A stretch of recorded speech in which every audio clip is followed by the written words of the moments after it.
So let's get started about the relational databases. So first of all, I will be starting from DBMS. DBMS.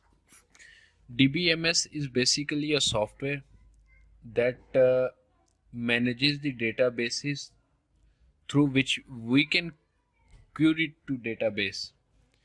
For example, uh, this is a SQL database and we want to query something from this database using any kind of language.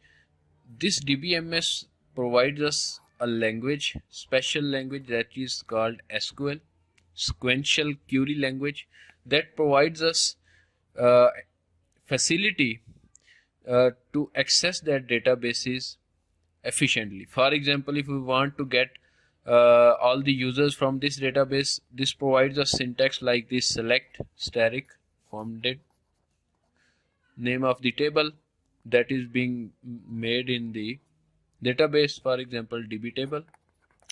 Alright, so DBMS is a software which provides us facility to query this database, manage this whole database.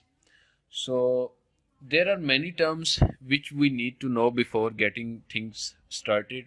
So the first thing is level of abstraction.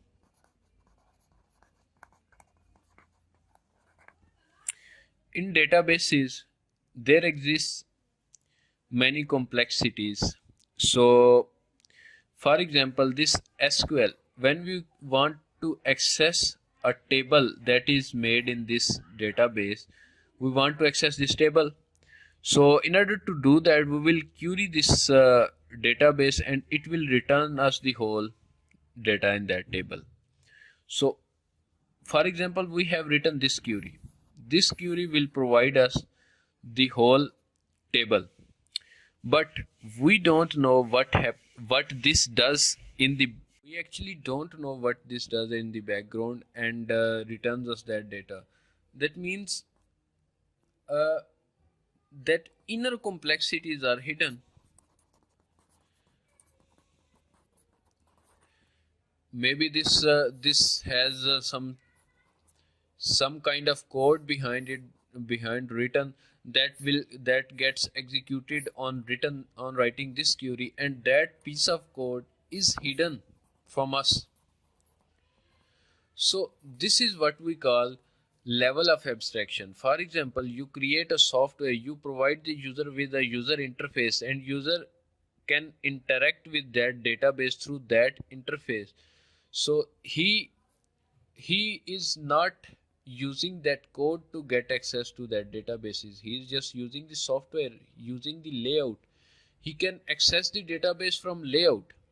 But what we programmers do, we can access that database through code. So that code for that end user is hidden. He don't know that there is a code written behind this that gets executed on clicking a button on the layout. So we are hiding that complexity to that user. That user can't see the code that gets executed every time he clicks a button. So this is what we call level of abstraction.